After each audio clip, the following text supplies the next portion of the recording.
इस शहर का इतिहास भी बदलेंगे। एक है जो एक बार आमदार हुआ दूसरी बार नहीं होता है, वो बदल के दिखाएंगे और आमदार वापस रिपीट हो सकता है, बशर्ते इतना अच्छा काम हुआ हो। रूल ये है कि आपका जो भी एग्जिस्टिंग एरिया है उससे 25% बढ़ा के आपको क्लस्टर में मिलेगा। मैं बिल्कुल कहूँगी कि मैंने सभी 9 वचन निभाए हैं। नमस्कार, आपका समय में आप सभी का स्वागत है। मैं हूं अनिल नौटियाल। जैसे कि आप सभी को पता है कि महाराष्ट्र में विधानसभा चुनाव 20 नवंबर को होने हैं और 23 को ये साफ हो जाएगा कि कौन सा विधायक जीता और किसकी हुई हार। तो चलिए आइए हम आपको मिलाते हैं विधानसभा क्षेत्र 145 की विधायिका गीता जैन से, जो कि अभी चुनाव मैदान में हैं, और उनसे ये समझने की कोशिश करेंगे कि जो उनके मुद्दे 5 साल पहले थे वो कहाँ पर हैं, और अब जब वापस जनता के पास जाएंगे तो किस प्रकार के मुद्दे उनके रहेंगे।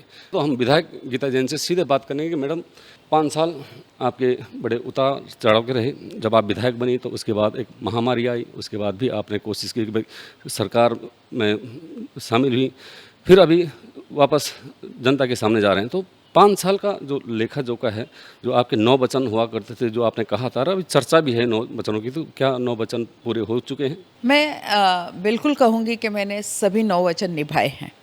आपको गिना दूँ नंद जी? अभी अभी लास्ट जो हुआ उससे बात चालू करें तो मैंने वादा किया था कि टॉल हटेगा, बिल्कुल टॉल हटा।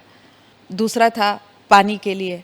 हाँ, ये बात ज़रूर है कि कोरोना नहीं होता तो अभी तक हमारे इंटरनल पानी की पाइपलाइन का काम ख़त्म हो चुका होता। एक वचन था मेरा हॉस्पिटल का, मैं अपनी हॉस्पिटल नहीं बनाऊंगी, मैं बनाऊंगी लोगों के लिए सरकारी हॉस्पिटल। तो कैंसर की बहुत आधुनिक टाटा जैसी हॉस्पिटल हमारे यहाँ बन रही है। 137 करोड़ की फंड मैं यहाँ लेके आई हूँ। मेरा चौथा वादा था, मैं स्कूल अपनी नहीं बनाऊंगी। मैंने अपनी कोई स्कूल, कोई भी रिजर्वेशन गलत तरीके से वापर के या कुछ भी मैंने अपनी स्कूल नहीं बनाई। मैंने स्कूल का बहुत अच्छा आधुनिकीकरण, डिजिटलाइजेशन गवर्नमेंट स्कूल का किया। एक स्कूल सीबीएसई पहली बनी यहाँ, गवर्नमेंट की बनी, जो अगले साल से एडमिशन चालू हो जाएंगे। मैंने कहा था फेरी वाला मुक्त शहर बनाऊंगी। मैं पूरा शहर भले ही ना कर पाए, लेकिन उस काम की शुरुआत की और ऐसे 3 एरिए फेरी वाला मुक्त किए और फेरी वालों को हमने अच्छी जगह दी, ताकि न लोगों को परेशानी हो सके, न हमारे फेरी वाले भूखे रहे। इस तरह से मुझे लगता है कि मेरे 9 के 9 वचन ज़रूर पूरे होने की दिशा में है। हाँ, थोड़े से पोस्टपोन्ड इसलिए हुए हैं कि हमारे कोरोना काल में मैंने फिर कहा कि जो काम हमें फर्स्ट ईयर से शुरू करना था वो हमने तीसरे साल से शुरू किए। लेकिन मैं लोगों को बिल्कुल विश्वास के साथ कह सकती हूँ, हाँ, मेरे 9 वचन मैंने उस पर काम भी किया और पूरे होने जा रहे हैं। हम लोग देखते हैं कि जब मौका मिलता है तो मेट्रो सबसे पहले आ जाती है।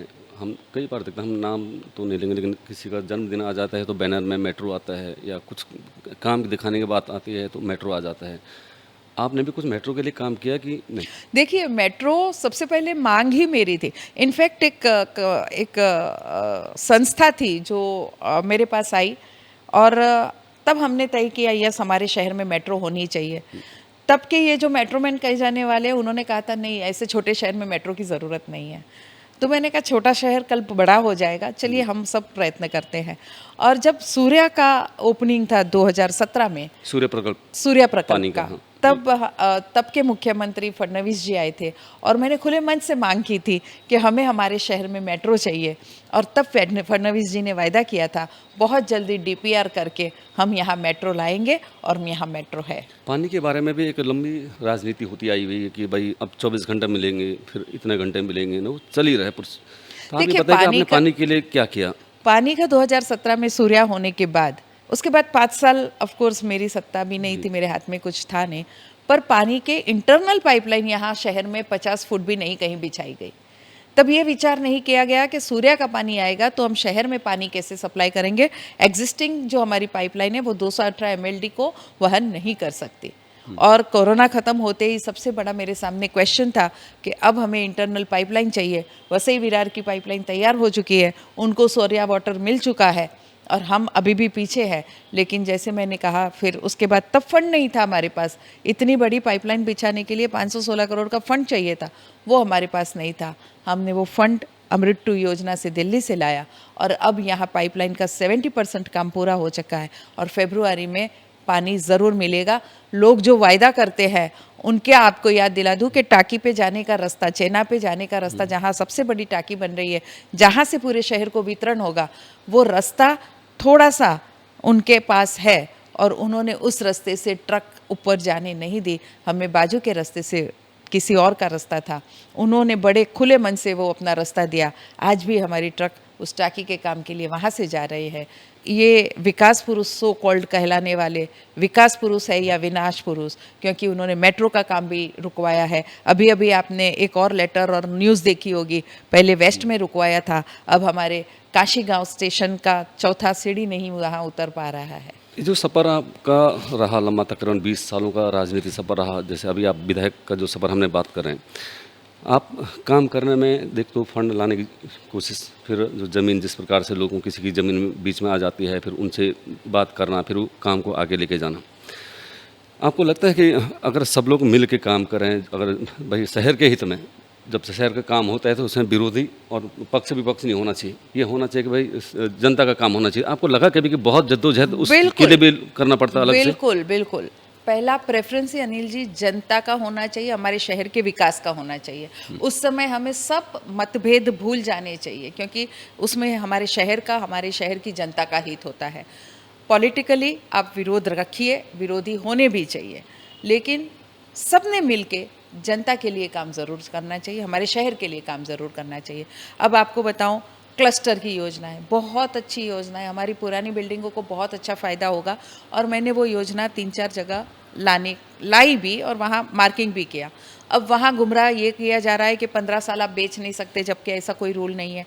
आपकी ज़मीन आपकी नहीं रहेगी, ऐसा कोई रूल नहीं है। पहले कन्वेंस ही उनके नाम पे होने वाला है। रूल ये है कि आपका जो भी एग्जिस्टिंग एरिया है उससे 25% बढ़ा के आपको क्लस्टर में मिलेगा विदाउट कॉस्ट। उस 25% के बाद अगर आपको चाहिए तो आपको मार्केट रेट, यानी अब जो है उससे बड़ा घर तो आपको फ्री मिल ही रहा है, उससे भी बड़ा चाहिए तो ही आपको पैसे देने हैं। तो ये सब गुमराह करने की बातें हैं, और इसलिए बातें हैं कि एक तो एक प्रोजेक्ट है अपना घर नाम का, वो बिक जाए सबसे पहले तो, क्योंकि ये जो पुरानी बिल्डिंगें बिकेगी, टूटेगी, तो लोग फ्लैट कहाँ ले पाएंगे, तो वहीं लेना चाहिए। इसलिए अपने फ़ायदे के लिए की गई ये बात है, लोगों को गुमराह कर रहे हैं। और दूसरा उनका ये रहता है कि इसका श्रेय कहीं गीता जैन नहीं लेके जाए। मैं फिर कहती हूँ, बात श्रेय की नहीं है, बात लोगों की भलाई के लिए है। तो पहला मुद्दा, पहला प्रेफरेंस हमें लोगों की भलाई का होना चाहिए। आपको पानी का दूँ एग्जाम्पल, छोटा सा रोड है, वहाँ से अगर ट्रक चली भी जाए तो कोई रोड ख़राब नहीं होने वाला है। वो रोड वो नहीं जा, वहाँ से ट्रक नहीं जाने दे रहे हैं, लोगों के पानी के प्रश्न के आड़े आ रहे हैं। आपने अभी अभी देखा होगा, एक न्यूज़ अभी 2 दिन पहले पेपर में है, 2 जगह उन्होंने अपनी ज़मीन थोड़ी थोड़ी होते हुए वो काम रुकवाया, जबकि टीडीआर गवर्नमेंट देने के लिए तैयार है, उनका कोई नुकसान नहीं हो रहा है, लेकिन वो टीडीआर जानबूझ के नहीं ले रहे हैं और मुआवजा मांग रहे हैं पैसे का, जो कॉरपोरेशन के पास अधिकार नहीं है। अब वो भू संपादन के लिए गया है और प्रोसीजर लंबी हो गई है और हमारा काम रुका पड़ा है। उत्तन इलाके में मछुआरे बड़े पैमाने पर रहते हैं। उनकी एक लंबे समय से एक लड़ाई ये भी है कि उनके लिए मच्छी मार्केट नहीं है। रविवार को आते हैं, रोड पे अपना मच्छी बेचते हैं, एक तो ये है। दूसरा, वहाँ पर डंपिंग ग्राउंड एक बड़ा मुद्दा बनते आ रहा है कि कभी आग लग जाती है तो उससे परेशान हैं। बरसात में उसका पानी जो कीचड़ है लोगों के घरों तक जाता है, खेतों तक जाता है, वहाँ कई बड़ी बड़ी बीमारियाँ हो रही हैं। तो कभी आपने इसके बारे में सोचा, या आगे का जो फ्यूचर प्लान है कि भाई इनका भी कुछ सोल्यूशन होना चाहिए, उनके लिए कुछ राहत होनी चाहिए? बिल्कुल होना चाहिए। एंटी ह्यूमन चीज़ है। अगर वहाँ डंपिंग ग्राउंड की वजह से आप देखें उनकी परेशानी, अभी एक 9-9.5 करोड़ की जो वॉल के लिए हम पैसे लाए हैं, उससे वॉल हो जाएगी, तो वो जो लीचड़ है, जो उनका वो मलबा जाता है, वो उनके खेतों में नहीं जाएगा। बाकी अभी तो ऐसा हुआ है कि उनकी खेती भी बर्बाद हो चुकी है। तो उसके लिए कोई ऐसी टेक्नोलॉजी, हम बीच में जापान भी गए थे, वो टेक्नोलॉजी बहुत अच्छी है, पर उसको कैसे यहाँ इंडिया में लाया जाए, यानी उसको वहाँ से लाने में ये बहुत महंगी साबित हो रही है। पर आजकल जब हम सब कुछ इंडिया में बना रहे हैं, मुझे लगता है प्लेन से लेके सुई से लेके प्लेन तक की सभी चीज़ें, फाइटर प्लेन तक बनने लग गए हमारे इंडिया में, तो ये भी मुश्किल नहीं होगा। मैं होपफुली ये चाहती हूँ कि ऐसी जल्दी से ऐसी कोई इंडियन टेक्नोलॉजी भी आ जाए जो बहुत कारगर सिद्ध हो, भले ही वो जापान बेस्ड हो, जर्मनी बेस्ड हो, लेकिन इस डंपिंग ग्राउंड से उनको मुक्ति दिलाने का प्रयास मेरा हरदम रहेगा। मछुआरों की समस्या है। लोग हमेशा ये कहते हैं कि, और विरोधी भी कभी कभी ऐसा प्रचार करते हैं, वो तो सिर्फ उत्तन का देखती है, जैन है फिर भी मछुआरों का देखती है। मछुआरे भी इंसान हैं। हमारे भगवान महावीर ने बताया है हमें कि हर एक मानव ने मानव से प्रेम करना चाहिए, अहिंसा में विश्वास करना चाहिए। अगर उन कोली लोगों की कोई समस्या है, चाहे वो मच्छी मार्केट की हो, वो उनका पहले से किया हुआ जीवन यापन का बिजनेस है, उनके बिना वो भूखे मर जाएंगे। तो अगर उनकी सुविधा के लिए कुछ काम करना है तो मैं ज़रूर करूँगी। वहाँ जो बीएसटी का डेपो की हमारी जगह है, वहाँ कुछ आधुनिक ऐसा कुछ हो सकता है मार्केट वगैरह, तो हम उसकी कोशिश कर रहे हैं। आखिर में हमें एज एन एमएलए मुझे हर कौम के लिए काम करना है, हिंदू, मुस्लिम, कोली, आगरी। मैं उसमें अलग अलग नहीं कर सकती कि मैं जैन हूँ इसलिए मैं कोली लोगों के लिए या मुस्लिम लोगों के लिए काम करूँगी, नहीं। मुझे सबके लिए समान रूप से काम करना है। पिछली बार जब हम इससे पहले जो विधायक थे उनसे भी हमने ये सवाल बार बार पूछा था कि जो सीमेंट की सड़कों के लिए बड़ा बजट आ जाता है राज्य सरकार से या केंद्र सरकार से, लेकिन उन सड़कों की जो क्वालिटी है उन पे ध्यान कोई नहीं देता है और सड़कें बनते बनते फट जाती हैं। तो ये एक बड़ा भ्रष्टाचार है। तो आपने कभी ध्यान दिया या आप तक कभी ये इस प्रकार की बातें कभी आई? बिल्कुल, मैं अभी प्लेजेंट पार्क में गई थी, मेरे ध्यान में आया रोड बन रहा था और मेरे ध्यान में आया कि कहीं क्वालिटी में 19-20 से तुरंत मैंने लेटर लिखा, तुरंत कॉन्ट्रैक्टर को उस जगह पे बुलाया और वहाँ ये किया कि भाई वो अब क्वालिटी आप अब जाके देखेंगे तो प्लेजेंट पार्क का वो रोड बहुत अच्छी तरह से बन रहा है। तो जहाँ मेरे संज्ञान में आता है कि क्वालिटी ठीक नहीं है, मैं तुरंत वहाँ रोक के उस क्वालिटी को ठीक करवाती हूँ और कोशिश ये रहती है कि बहुत अच्छा काम हमारे मीरा भाईंदर में हो। माहौल चुनाव का है मैडम, इस बार आप जब जनता के पास जाएंगे, कुछ मुद्दे कुछ जनता के, क्योंकि कुछ जनता ने मुद्दे दिए होंगे, कुछ समस्या होंगी उनको आप हल करेंगे, कुछ आपकी मुद्दे होंगे कि जो आप जनता के लिए करेंगे, तो किस प्रकार के आपके इस बार जो जनता के लिए मुद्दे रहेंगे? देखिए, कोरोना के बाद के 3 साल मैं कहती हूँ कि हमारे यहाँ डबल इंजन, ट्रिपल इंजन उस गति से हमारा विकास हुआ है। 2200 करोड़ की निधि फर्स्ट टाइम मीरा भाईंदर में आई है। 60% रोड हमारे मीरा भाईंदर के सीसी हो गए हैं और होने जा रहे हैं। हमारा पानी का प्रॉब्लम सॉल्व होने जा रहा है। कोस्टल रोड डीपीआर बन रहा है कि मीरा भाईंदर तक आ जाए और आज आ जाएगा। हमारा एक लिंक रोड बन रहा है, मीरा रोड टू दहीसर, जो एक और रूट हो जाएगा। नहीं तो आज हमारे पास सिर्फ और सिर्फ हाईवे है और इसीलिए ट्रैफिक की समस्या इतनी है। आज हमारे पास मेट्रो शुरू होने जा रही है फरवरी मार्च तक। काशी गांव से हम मेट्रो वहाँ तक एयरपोर्ट तक चालू हो जाएगी, थाना तक चालू हो जाएगी और उत्तन तक हम मेट्रो लेके गए, यानी शहर का एक भी कोना बिना मेट्रो का नहीं है। हम डायरेक्ट उत्तन से एयरपोर्ट तक जाने की व्यवस्था कर रहे हैं। फेरी चालू हो गई है, एक ऑल्टरनेट जो हम कहते हैं कि रोडवेज, तो ये यातायात का एक और रूट तैयार हो रहा है। फेरी से आज हम वसई जा सकते हैं सिर्फ 15 से 20 मिनट में हमारी कार लेके, और यही आगे बेंड्रा और नरीमन पॉइंट तक करने की हमारी योजनाएं हैं। उस पर भी काम चल रहा है। थोड़ा सा बेंड्रा तक का ग्रेजिंग बाकी है, नहीं तो वो भी शुरू हो जाता। हाई टाइड में हम चल सकते हैं, लेकिन लो टाइड होता है तो वो डेप्थ उतनी नहीं है कि फेरी चले, उस पर भी काम चल रहा है। मुझे लगता है कि नए हमारे पास अभी आजकल हमारे कितने सुंदर गार्डन बन गए हैं, हमारी फर्स्ट सीबीएसई स्कूल बन गई है। बहुत सारी ऐसी चीज़ें हैं, 9 वचन या मेरे वायदों के अलावा भी ये सब काम हुए हैं। और भी आगे इस शहर का विकास करना वो मेरा स्वप्न है। सबसे बड़ा स्वप्न है कि मेरा डंपिंग ग्राउंड वहाँ से हट जाए, वहाँ लोगों को एक खुला और स्वस्थ वातावरण मिल सके। मेरी कोशिश है कि हमारे यहाँ एक अच्छी university, medical college, engineering college आए। एकमात्र हमारे टेक्निकल स्कूल के रिजर्वेशन में एक स्कूल बना है, इलीगल लोगों से फीस वसूली जा रही है लाख लाख रुपए। तो वैसा कुछ ना होते हुए शिक्षण और स्वास्थ्य, आज आप देखेंगे पंडित भीमसेन जोशी भी बहुत अच्छा चल रहा है। छोटे मोटे ऑपरेशन चालू हो गए हैं, डिलीवरी, सिजेरियन, हम सब वहाँ कर रहे हैं। ऑपरेशन सबसे बेहतरीन, सबसे बेहतरीन लेज़र से आंखों का ऑपरेशन वहाँ हो रहा है। बहुत जल्दी वहाँ कैथलैब यानी हार्ट को लगते ऑपरेशन के लिए भी वहाँ काम शुरू हो गया है। सीटी स्कैन वगैरह भी बहुत जल्दी वहाँ आ रहा है। इंदिरा गांधी हॉस्पिटल में वो आ चुका है, वो एक पूरी यंत्रणा आप देखेंगे तो बहुत सुंदर तरीके से वहाँ ये हो गया है। हमारे वहाँ लता मंगेशकर के वहाँ एक हॉस्पिटल जो चालू हो गया है, वहाँ फ्री हमें ट्रीटमेंट सभी को मिल रही है। ब्रिज एक चालू हो गया है, 2 बहुत जल्दी 2 महीने में चालू हो जाएंगे। विकास आप गिनाओ, बोलिए, और गिनाते गिनाते हमारा लिस्ट इतना लंबा है। पर मैं ये चाहती हूँ एक बहुत अच्छा काम जो इतने 15 सालों में नहीं हुआ, फर्स्ट टाइम मंदिर के जीर्णोद्वार के लिए मैं निधि लाई, उसका भी मुझे बहुत आनंद है। धारावी मंदिर के लिए 5,75,00,000 और राम मंदिर, कृष्ण मंदिर, ये सभी मंदिरों के लिए भी अलग अलग निधि लाई हूँ। ये भी पहली बार मीरा भाईंदर में मंदिरों के लिए निधि आई है। ऐसे बहुत विकास के काम हुए हैं, लेकिन और भी बहुत कुछ बाकी है। हमारे बच्चों को एक ही स्पोर्ट्स कॉम्प्लेक्स में पूरी 15, 20, 25 लाख की बस्ती नहीं जा सकती, तो हमने नए डीपी में वो मांग रखी है और आरक्षण उसके लिए किया जाए। मैदान जो अभी तक हमने कब्जे में नहीं किए, कॉरपोरेशन ने नहीं लिए, इसलिए बच्चों के खेलने के मैदान बहुत कम हैं।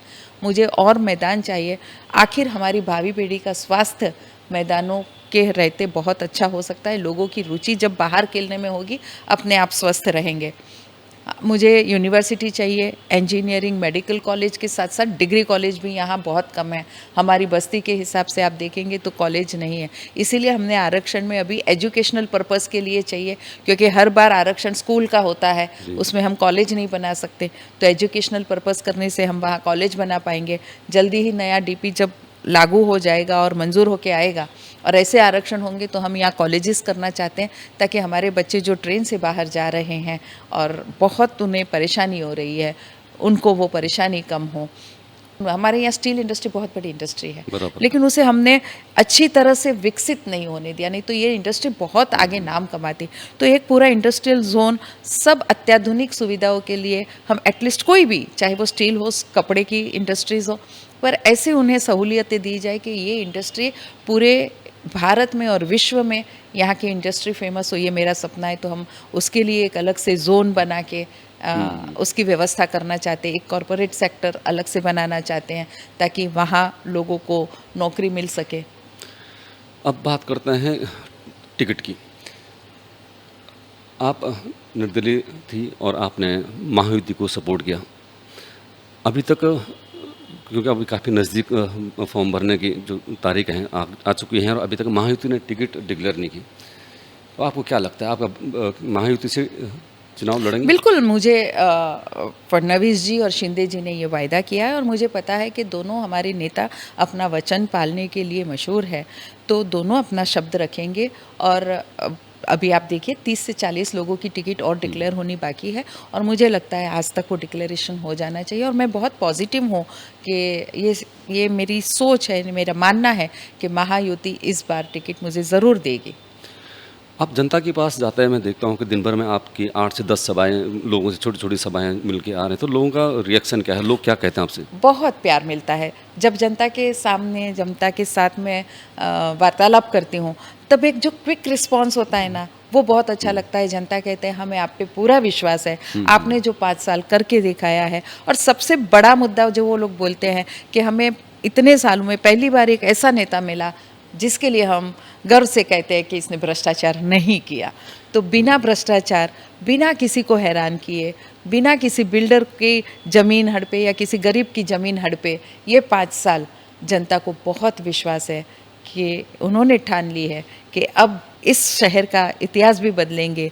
एक है जो एक बार आमदार हुआ, दूसरी बार नहीं होता है, वो बदल के दिखाएंगे और आमदार वापस रिपीट हो सकता है, बशर्ते इतना अच्छा काम हुआ हो। हम भी शहर में घूमते हैं, तो दूसरा आपका एक ये है कि लोगों के मन में जो रिएक्शन है वो कहते हैं कि यार ये एक ऐसी विधायक है, उसको कभी भी मिल सकते हैं।